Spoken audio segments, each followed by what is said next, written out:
Жизнь башкирской глубинки. Сегодня мы в гостях в Дуванском районе, в селе Ариево. Чем нас сегодня сюда привлекли? Это большой фестиваль, который проводится уже 4-й год подряд. Это «Поющий журавль». Самое интересное в том, что он делается силами самих местных жителей, тех людей, кто на голом энтузиазме проводит это уже 4-й год подряд. Итак, песни и танцы — это все понятно, но что движет этими людьми и как им удается привлечь сюда каждый год десятки коллективов при населении всего лишь 500 человек, узнаем прямо сейчас.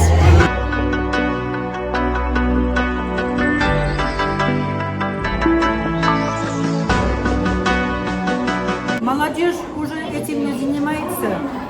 Нам охота, чтобы они что-то знали, наше прошлое. Вот сейчас восстанавливается лоскутное шитье вообще везде.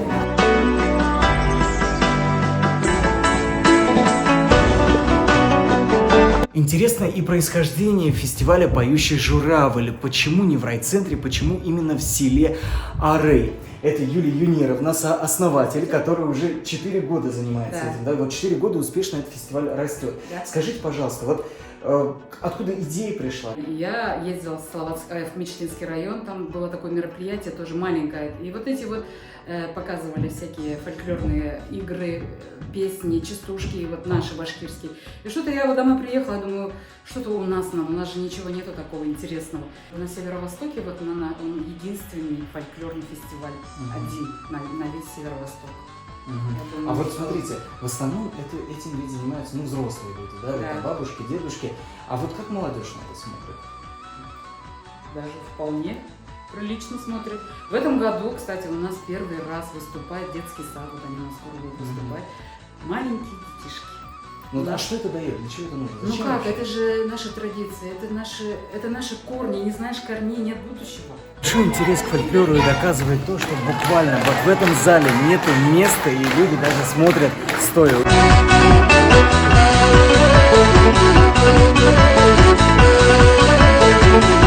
Мощный запрос на то, чтобы заниматься своей культурой у коллектива, которым мы сейчас пойдем. Давайте познакомимся.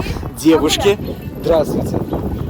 Как тебя зовут? Давай с тобой пообщаемся. Диана. Диана, что можешь рассказать? Наш коллектив зовут Кустенес.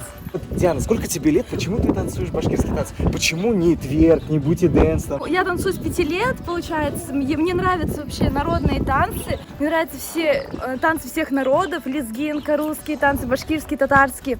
Через танцы можно изучать обычаи, традиции. Можно через танец передать, получается, мысль.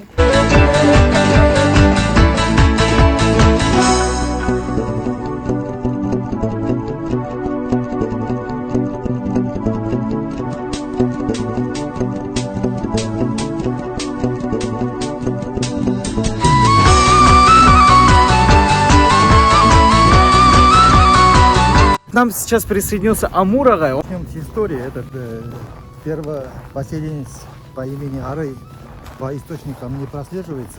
Первый раз эта деревня у нас упоминается в 1795 году.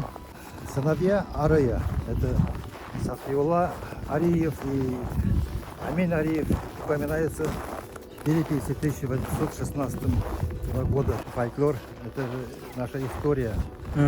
Наша бытность, мы никогда не должны забыть об этом, мы должны все это сохранить и передавать будущим поколениям, сохранить язык, культуру. А молодежи это надо вообще? Обязательно надо. Как она проявляет интерес? Да, есть, потому что есть молодежные танцевальные группы. На всех мероприятиях стараются привлечь молодежь, школьников. Ну слушайте, это же объективно держится на одной вот вашей инициативе, на энтузиазме. Да, можно сказать так, потому что... Откуда этот запрос вот внутри? Это идет от, наверное, от генов, что у нас же все сохранилось, все башкирское. Все эти свои песни, танцы, обычаи, все равно это как-то передается нашим поколениям. Нам передавали до нас, наши бабушки, дедушки. Сейчас, конечно, очень трудно, молодежь обычно мало интересуется, но Мгм. мы стараемся как Пробудить. пробудить, да. Общаясь вот с такими энтузиастами, напрашивается только один вывод. Их задача не заработать какие-то баллы или очки, ну а на самом деле просто сохранить и приумножить культуру, передать ее своим детям, с чем они на самом деле хорошо справляются. Это «Жизнь башкирской глубинки», Батыр Шоу. Пока-пока.